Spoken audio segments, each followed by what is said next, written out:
Well, hello everyone. Of course it's raining.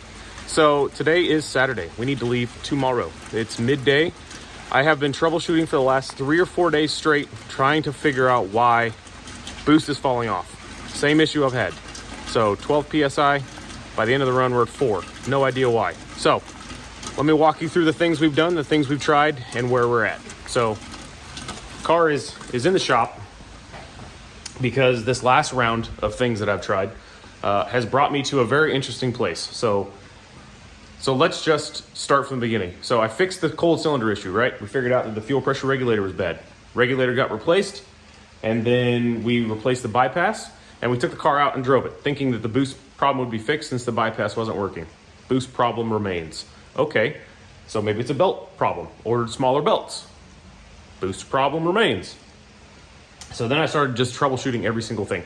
So at this point, I have machined the upper pulley. I put perpendicular grooves in it. That didn't work, so I put more. That didn't work. What else did I try? I repositioned the bypass. I've taken the supercharger off multiple times to the point where I can't even really count how many times I've taken it off.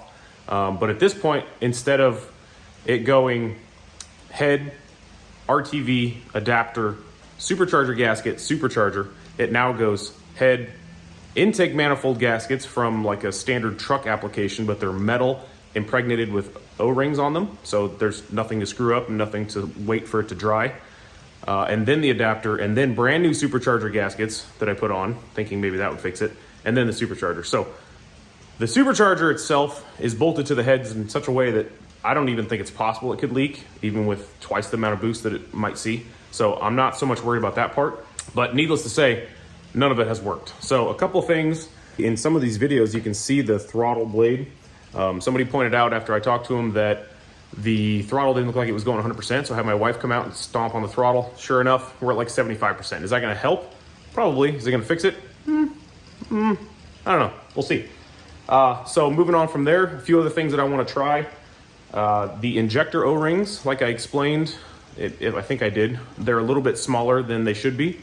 I know the LSA ones have particular O-rings that need to be run, so I will see if I can source those and take them with me on the trip. At this point, the car is what it is. I don't have time to go on any more test drives because it's raining. So even if the car was performing right, I wouldn't be able to sustain full throttle at this point if it was correct to even test the boost issue. So we're just gonna put it back together and hope for the best. So I grooved the upper pulley, and then I also grooved the crank pulley. Now, I've never heard of anyone ever grooving a crank pulley. That seems really silly to me, but I did it anyways because I'm out of time. So upper's grooved, lower is grooved. The tensioner, I have another belt on order so that I can clock the tensioner back a little further. So there's maybe, you know, if the travel is this far as 100%, it's about that far from being at its maximum travel when I put the belt on. I tried it with the air filter off. I tried so many things. But at this point, we're just getting the oil changed. We're doing a quick nut and bolt check on everything. We'll probably have to do one at the track. And then we are finishing packing on the trailer. So we're 90% good there. I got to get all the tools put in somewhere that's going to hold them, and then miscellaneous items. And then the trailer is done and we can start putting things in the big trailer. What follows is a brief construction montage. All right, so it's a new day. Amazon just delivered my bypass. Gonna take the old one off, put the new one on, put the fixed regulator on, take it out for a drive, see how it does. All right, we got the regulator fixed, we got the new boost valve put in, bypass valve, I should say. It seems to be running really good, so we'll take it out and drive it, see how it is.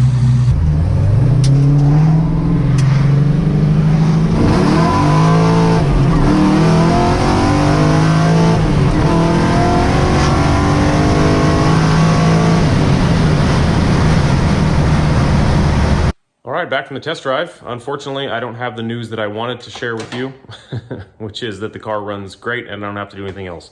The car runs good. It runs better. It doesn't have the weird stumble when I'm driving it, which was clearly just too much fuel being injected. With the new bypass and the pressure regulator fixed, like I said, it does run better, but there's still belt slip. And I don't know if it's belt slip or something else, but I'm troubleshooting it like it's belt slip. So I'm gonna put some more ribs in the pulley. I'm gonna see if I can clock my tensioner so that it's got a little more tension on it. I don't know if I can do that. I might try a different belt. I'm grasping at straws at this point, and I'm really tired of troubleshooting problems over and over and over, but we're gonna do what we can. So I'll come back with you when I have a plan. All right, so we took it out with the smaller belt. Didn't make a difference. So I took off the air filter. It's kind of dirty. It's been in the fender for a little while. So let's see if that helps. All right, here we go.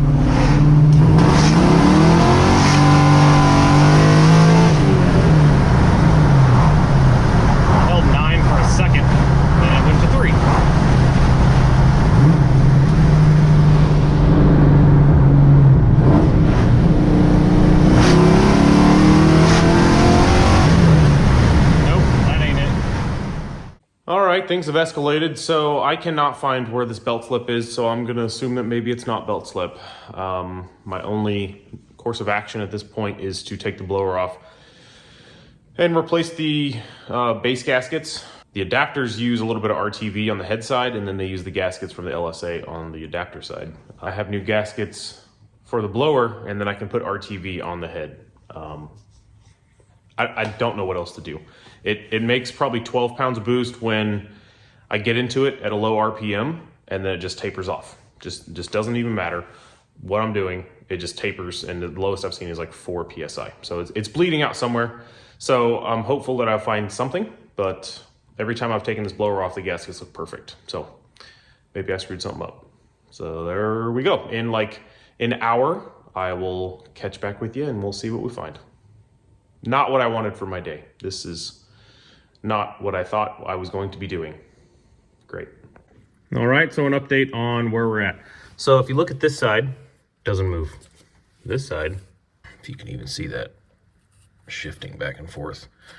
So I think maybe the seal is no good. I don't know. I don't see any like major signs of leakage. Here, let's take this off, and that'll really tell us.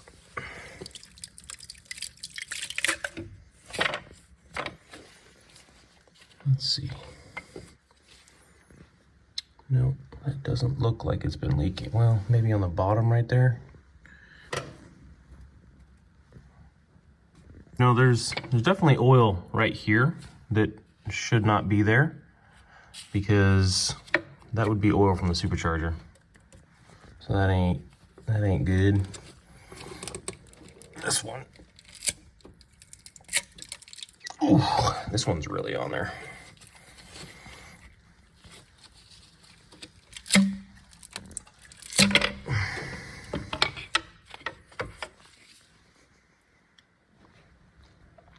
Well, what do I see? This has got oil around it for sure. That one's definitely got oil. Oop, you can't see, sorry. Oil on that cylinder. Okay, well, we're gonna seal the hell out of it because I don't want to do this again. So lots of cleaning and some RTV. Okay, so here are the gaskets that I never changed because I thought they were fine.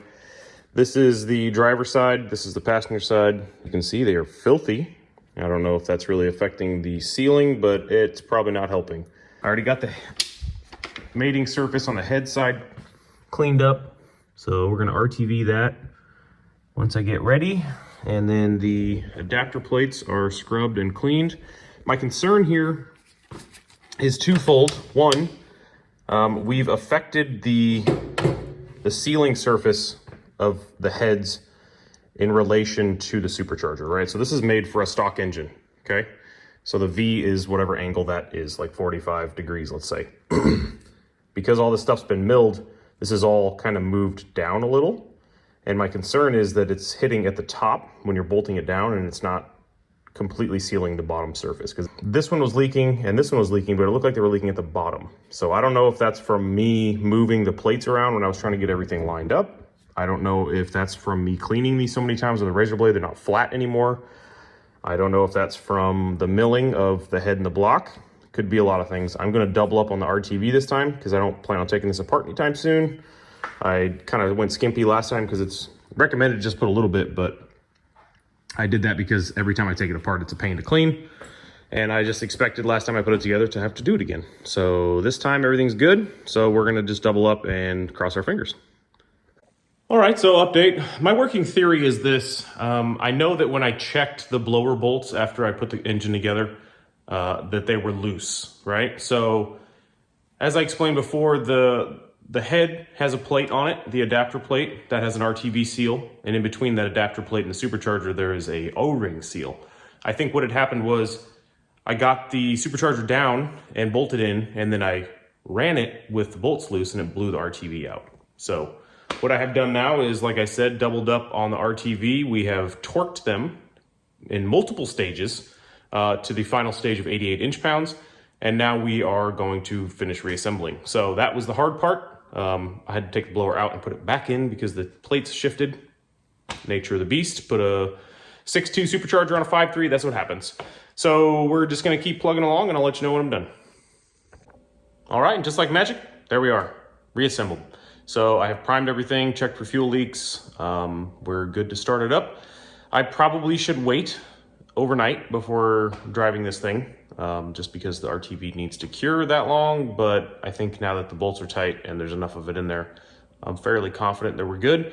And if not, then I will definitely regret doing this. But let's proceed forward, let's fire it up.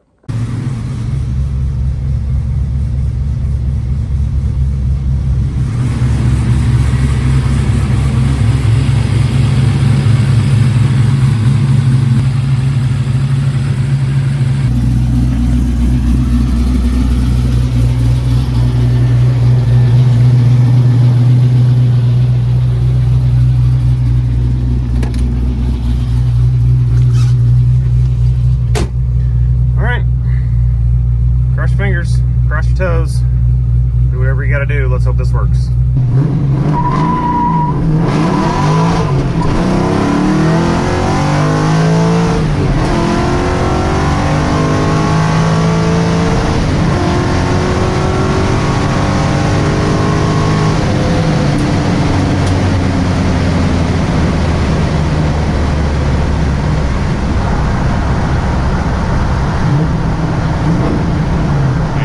Smell belt. Let's pull over and see if we have a belt. Yeah, that's not cool. So we're at 2.5 pounds at 6,700 RPM. Cool. That's so great. That's so great that this is happening. I have no idea. Okay, I don't know what I'm gonna do. Let's just fix the belt and go home. All right, so I just came back. I added a spacer washer to the idler, the tensioner I should say, because it was kicking the belt forward again, even though I thought I fixed that last time I was out here. And I added a rib in between all of the ribs that I already machined. So hoping that it gives it a little more grip. I don't think it's gonna work, but let's go try it.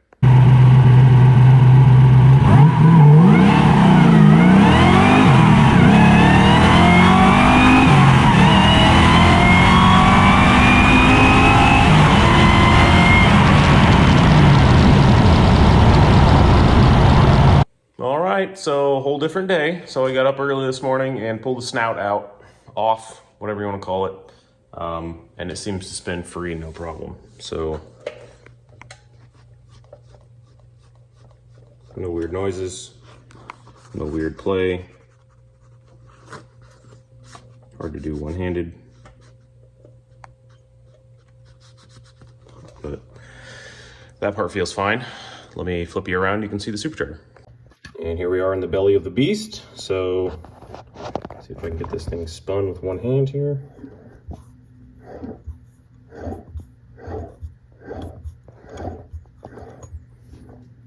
Doesn't seem to be an issue.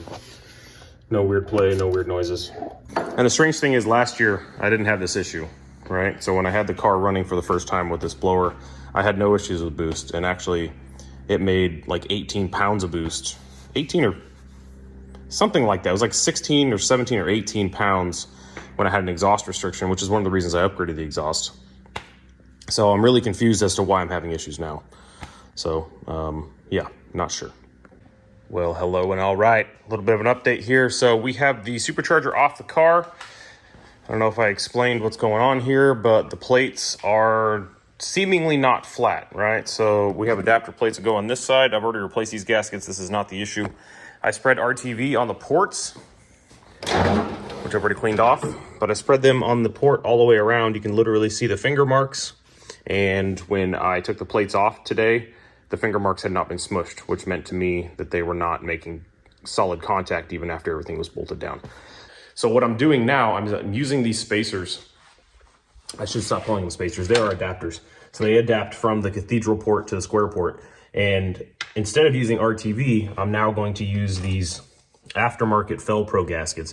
So these are made for just like 5.3 truck applications. But basically, instead of just a flat surface with RTV hoping to seal, now we have an O-ring on both sides. This is good and bad. The bad, this is much thicker than what it would normally be.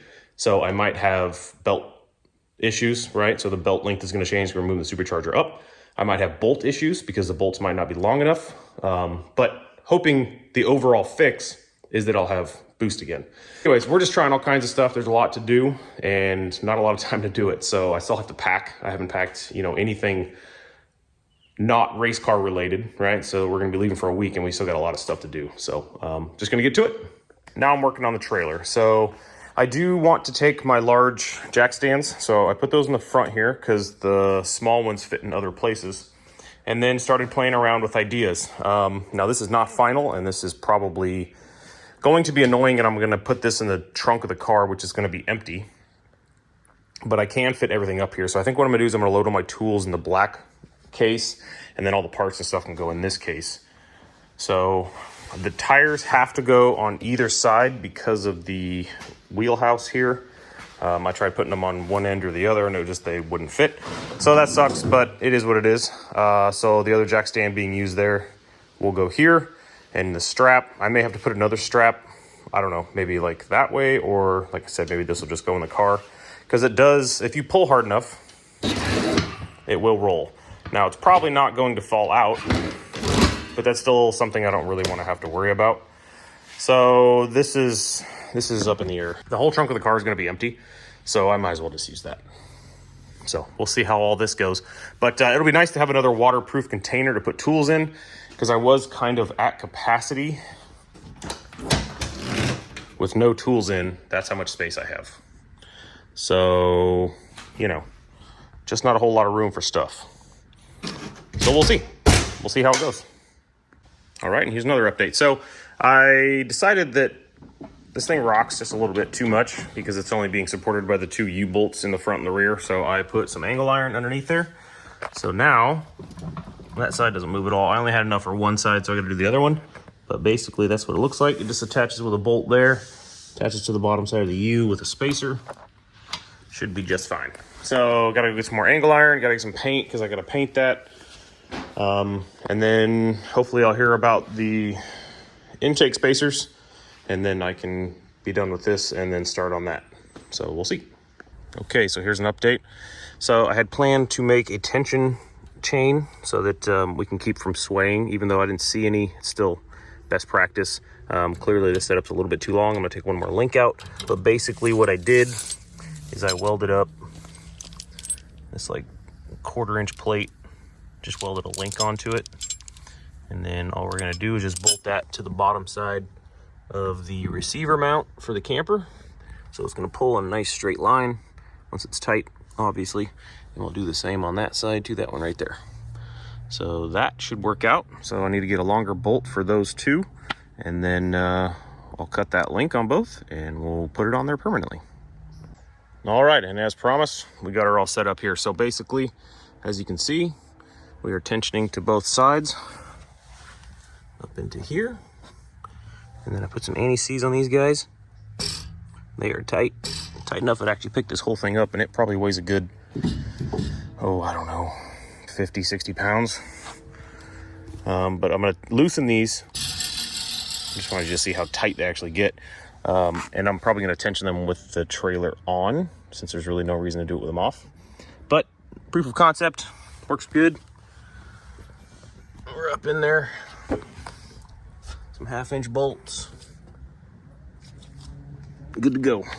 So we'll put the trailer on and get it tensioned up. All right, and some more details finished on the drag trailer. So got the 2-inch by 2-inch angle iron installed, and basically all this does is supports the tongue in a a triangular fashion, but it also supports the bottom of the gas tank. So it's not bad insurance. It only attaches in one spot, there, and then in the front. But I think that it's gonna at least help with stability, if nothing else. So it looks all right. Didn't paint it red, didn't have any red paint, so black it is. But yeah, it's definitely not gonna hurt.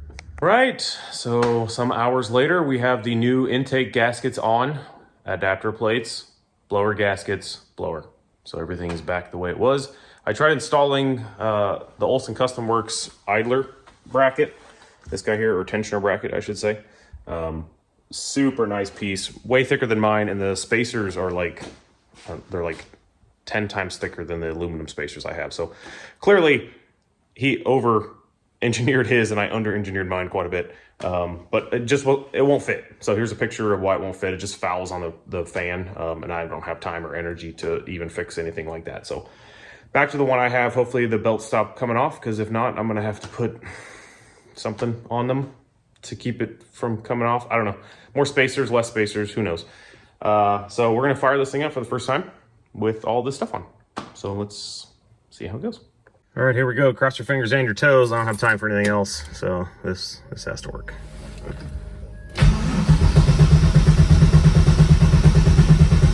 E85 start. This is normal.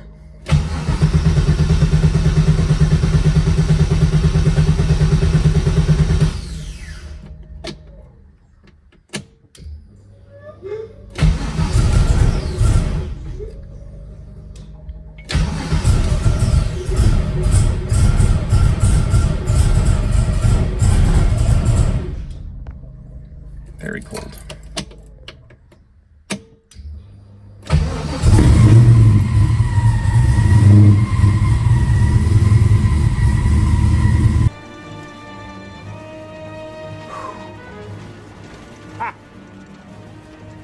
Almost lost my cool there.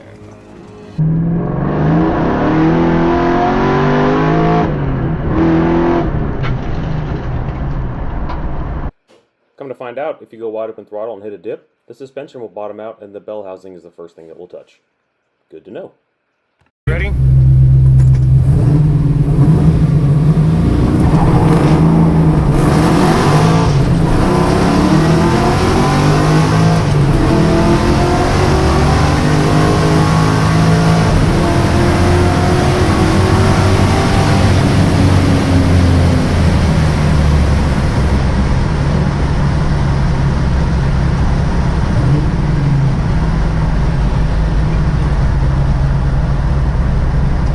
It's just horrible belt slip. All right, let me get home and I'll give you an overview and we'll see if we can get to the bottom of this. All right, everyone, so the rain has started. That's very unfortunate because that means I can't test this next thing that I just finished. So still have belt slip? Of course we do, because we got everything else fixed. We're gonna have some weird, simple issue, but that's fine. We're gonna figure it out. So I made a lot of posts, talked to a lot of people on the internet, and they had some ideas about what the belt slip might be. Tried a lot of them, tried adjusting the bypass, did it as instructed, did a few other things, but the biggest thing was somebody noticed my throttle wasn't going 100%, which is interesting because I feel like I tested it before, but I think what I had done, there's two adjustment points on the throttle blade. You can do a higher one or a lower one, and I put it back on the high one, and when it pulls it, it only pulls it like 60% instead of 100. So put it on the lower one, have my wife come out and test it. It's at least 90% open, so we're gonna redo the TPS and then try that. But the big thing that I did, in case it is belt slip, and this is pretty extreme, is cut the balancer. So basically I just cut some perpendicular lines all the way. This is my last cut, so it's a little bit off. I don't know if you can even see that. The theory is, if it was slipping on the crank, it will have more grip now so that it won't, right? And then we have supercharger gripped up. So, I mean, this is the most I can do. So the only other things that it could possibly be is the tensioner not tensioning enough, could be worn out. It's basically brand new. That would be very surprising. If this doesn't work and the throttle blade doesn't work and we still have belt slip, I can get another tensioner. And then the only other idea that I'm throwing around, so when I got these injectors, they came with like standard LS O-rings, Well, LSAs need a little bit fatter of an O-ring to kind of seal into the intake part. The fuel rail part is fine, but the intake part does need a little bit larger. So they're kind of loose in there. So I'm wondering if maybe as it's pressurizing it, it's coming up and out. That would be one thing that I changed since the last setup that I never remedied. So I sent my injectors in to be tested, and at that time I had upgraded them. Well, they sent me regular O-rings back. Well, those O-rings are $35 for a set, which is ridiculous for O-rings, but they are the correct ones. And it's kind of a bummer, but it is what it is. So I found a set if we need them on the way down to Redwood Rally, so on the way to Reading. So I mean, I can pick those up and just have them as a maybe. But at this point, since it's raining, I really can't do any more testing. So we're just gonna put it all back together and hope for the best. All right, let me walk you around the trailer. So we are 90% packed.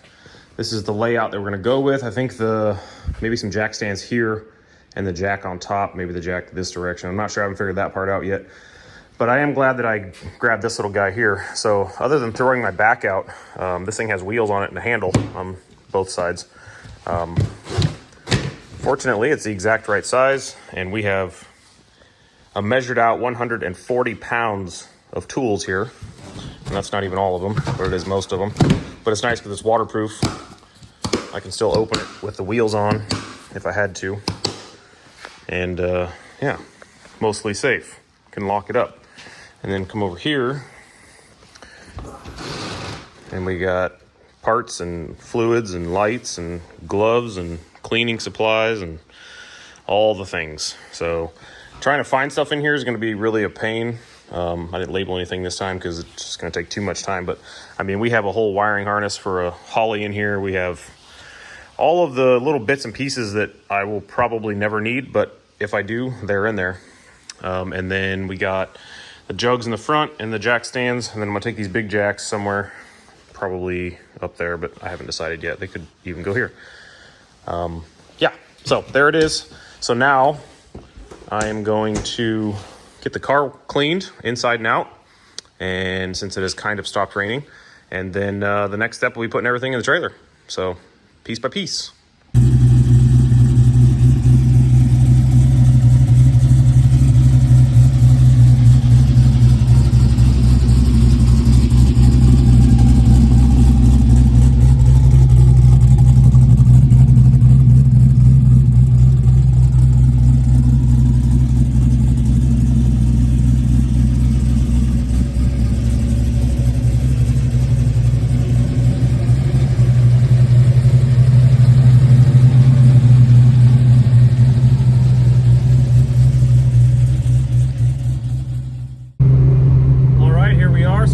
Changed. We got the car put back together. The trailer is loaded. The only thing it doesn't have is fuel in the front, but I can extrapolate what 10 gallons of 85 weighs. So I'm taking it to the weigh station so that we can see how to load the car trailer. Basically, I want to try and level it out as much as possible, make it an even weight distribution, maybe a little bit more on the nose. So I'm not sure if I want to put this trailer in the front of that trailer or the back. So that's what we're going to figure out. So everything seems to be okay. I got it up to like 60 miles an hour, didn't wag or anything. I did flip the hitch upside down, not the hitch, but the receiver. I flipped the receiver upside down because it was sitting a little low, but I think it might be a little too high.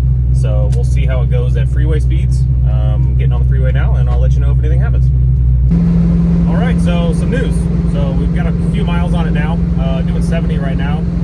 Seems to be just fine. It's not wagging, it's not doing anything weird. From a stop, it's definitely pushing the car around. I kind of took off in first gear a little generously. With the rain on the ground, it spun a lot. And then I was able to test it a smidge in some of the other gears, in a straight line with no one around, of course, and I saw 12 PSI. So I don't want to speculate too early, but I really hope that that problem is gone. But we will find out as soon as we get to the racetrack. So I'll show you what the car weighed, and then we'll put this thing away. Well, wouldn't you know it, the weigh station's broken still. So I don't know what's going on. They don't really use this weigh station. It's kind of been closed down for a while. But every other time I've been here, it's worked except for the last time and this time. So from here on out, I guess it's broken. So I have no idea what the trailer weighs. I'm gonna guess it's, well, if the tools themselves weighed 120 pounds, the gas tanks are 50 pounds. I mean, I'm probably under 1,000. But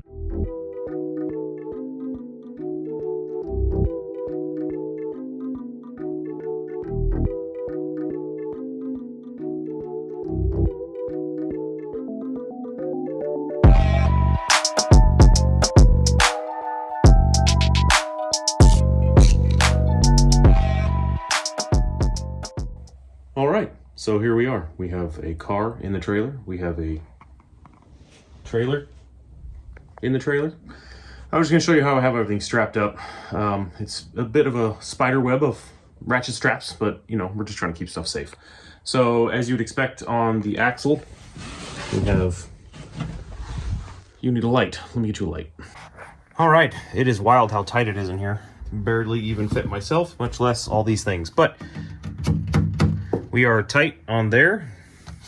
As I'm looking at it, I probably could use another click, but that's all right. So we got these sweet new tie down eyelets, which are really convenient and much faster than the loops I was using. So, you know, we're good on both sides, but the trailer side is the part that is kind of crazy. So we got this short, super short strap going straight up, pulling straight down, right? So this is a strap for the spare tire. The other one's mounted with the U-bolt, but you also have, so I have a hitch in here mounted so that I can put my winch in it and winch cars in. So the trailer is attached to that. It goes around the center rib for the trailer, right? So that's tight, pulling it that way. And then I have it on jack stands at the front on the tongue that are supporting the weight, but then there's a ratchet strap down to the D-ring pulling it straight down that way. And then so we got pulling it down in the back, pulling it down in the front, and then pulling it that way just to keep it away from the car because we are that close. So just to give you some frame of reference here, there's just a hand in between, a finger almost. So I have to put something in between those two so they don't touch, but you know, it is what it is. It fits. So we'll go to the front here and I'll show you the rest. All right, here we are at the front. So basically, if you look where the door closes, you know, we're pretty close. It's definitely a tight fit for everything, but it does fit. At least as long as the straps stay tight. So I gave them some extra clicks. They're real tight, but we will be checking them frequently. But that is the rest of the show. So let me turn you around. All right, so in closing, we have everything in there. I can go over some of the stuff I packed in there, but this is my first drag and drive, right? So, I mean, I'm just kind of guessing at what I'm gonna need and what I don't need. I brought probably one of every tool I own. And that's just a just in case type thing, because not my truck, not my camper. So, you know, if there's something that needs to be done on the side of the road, I'd hate to have owned the tool but not brought it, right? As far as drag and drive stuff, though, I mean, I've been using the same set of tools to do pretty much everything on the car. So that's pretty spot on as far as what I'm actually going to need. You know, it helps that I literally touched every single part of the car with the exception of the fuel pumps, but I brought new fuel pumps, so should be good to go. The fluids that I brought are kind of minimal. Transmission fluid, just in case I have to pull the transmission, something goes bad. Engine oil and a filter, so I can change the oil at some point during the trip if I need to, or just preventative. And then just like regular stuff like brake cleaner and you know, thread locker and all that stuff. Nothing too crazy. I brought one cylinder head, some rocker arms, a new set of springs, a few push rods, and lifters, and another alternator. And that's really all the spare parts I brought, because everything else I can pretty much get from the local auto parts if I really need something, because it's all just basically stock stuff. So there it is. So this video is going to be pretty late. I really was hoping to get it out earlier today, but it's just been a mad thrash with all the issues I've been having and trying to get, you know, everything squared away and marked off a list and in and ready to go. So there it is. So I'm going to try, and like I said before, I'm going to try and make a video as often as I can. No guarantees, but we'll at least get you caught up when I can. Thanks for watching. Thanks for subscribing. So one thing I did want to say before I let you go, this thing's set up like perfectly. I mean, the truck is a smidge higher. The trailer has a good angle to it. I think this is going to tow real nice. Yep. Okay, well, we'll catch you up when I get it on the road.